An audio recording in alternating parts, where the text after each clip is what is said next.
नमस्कार, मैं हूं डॉक्टर रितेश और आपने हमारे चैनल को देखना शुरू कर दिया है। अभी हम बात करने वाले हैं ईएसआईसी मेडिकल की सीटों की।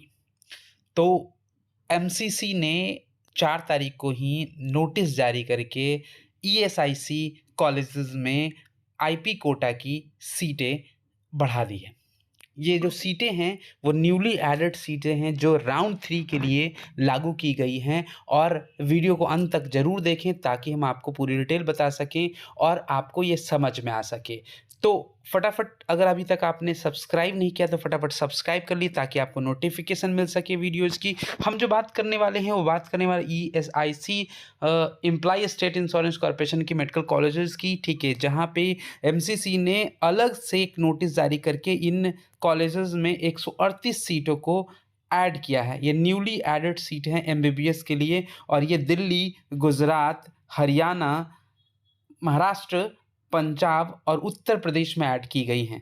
दिल्ली में ये सीटें आईपी यूनिवर्सिटी कोटा के लिए ऐड की गई हैं जो कि करीब-करीब 25 सीटें हैं। उसी तरह से अगर हम बात कर लें गुजरात की, तो गुजरात में जो सीटों की संख्या है वो भी 25 है और ये एम्प्लॉय स्टेट इंश्योरेंस कॉर्पोरेशन, मतलब कि ईएसआई कार्डधारी जिनके पेरेंट्स हैं, जो स्टूडेंट्स जिनके पेरेंट्स ईएसआई कार्डधारी हैं, रेगुलर जो हैं वो उनको जो है ये बेनिफिट मिलने वाला है। तो गुजरात में 25 सीटें जो हैं बढ़ती हुई दिख रही हैं। हरियाणा की बात कर लें तो हरियाणा में जो है वो आपको टोटल जो है यहाँ भी आपको करीब-करीब 25 सीटें देखने को मिल रही। ये भी जो है एम्प्लॉय स्टेट इंश्योरेंस कोटा से है।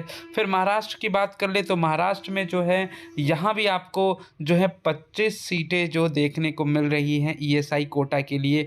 और पंजाब की बात कर ले तो पंजाब में जो है यहाँ भी आपको 25 सीटें देखने को मिल रही है। और उत्तर प्रदेश की बात कर ले तो उत्तर प्रदेश में ये जो ईएसआई के लिए नहीं, ऑल इंडिया कोटा के लिए है और यहाँ पे 10 सीटें जो हैं उत्तर प्रदेश में 2, 3, 5, 1, 6, 7 सीटें जो हैं जो अलग अलग कैटेगरी की सीटें हैं। जैसे हम बात कर लें उत्तर प्रदेश की तो एसटी की 1 सीटें, एससी की 1 सीटें और बीसी की 2 सीटें और ओपी की 3 सीटें यहाँ पे देखने को मिल रही है। पंजाब में उसी तरह की बात कर लें तो एसटी की 2 सीटें, एससी की 4 सीटें, ओपी की 10 सीटें और जो ईडब्ल्यूएस की सीटें हैं ये यहाँ पे आपको 3 सीटें देखने को मिल रही हैं। बीसी की 6 सीटें, एससी। अब यहाँ पे अगर हम बात कर लेते हैं महाराष्ट्र की तो महाराष्ट्र में जो एसटी की 2 सीटें, एससी की 3 सीटें, ओपी की 10 सीटें, ईडब्ल्यूएस की 3 सीटें, बीसी की 7 सीटें ये देखने को मिल रही हैं। अगर वहीं बात कर ले हरियाणा की तो हरियाणा में जो है वो एसटी की 1 सीटें, एससी की 1 सीटें, ओबीसी की 1 सीटें, ओबीसी की 2 सीटें और ओपी की 4 सीटें, ईडब्ल्यूएस की 1 सीटें, ईडब्ल्यूएस पीएच की 1 सीटें, ईडब्ल्यूएस।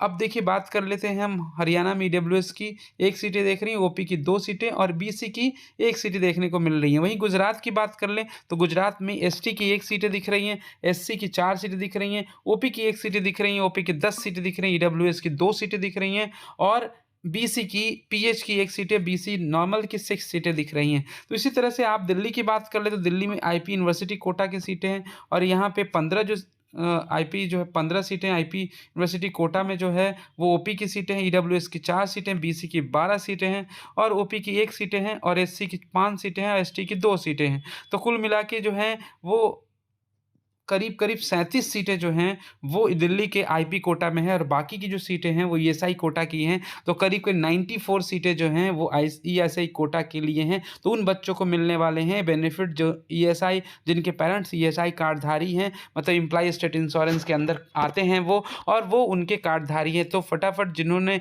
अपनी ईएसआई कैटेगरी के लिए एडमिशन्स के लिए सोच रखा उनके लिए खुशखबरी है कि उनको ये सीटें राउंड 3 में मिलने वाली हैं। तो आप अपनी चॉइस फिलिंग में इस कॉलेज को प्रायोरिटी के साथ रखें, शायद आपको वहां पे सीट मिलने की संभावना हो सकती है। तो बने रहिएगा हमारे साथ, चैनल को सब्सक्राइब रखिए ताकि आपको नए इंफॉर्मेटिव वीडियो जो है आपको मिलते रहें और अगर वीडियो अच्छा लगे तो लाइक और शेयर करना ना भूलें। धन्यवाद।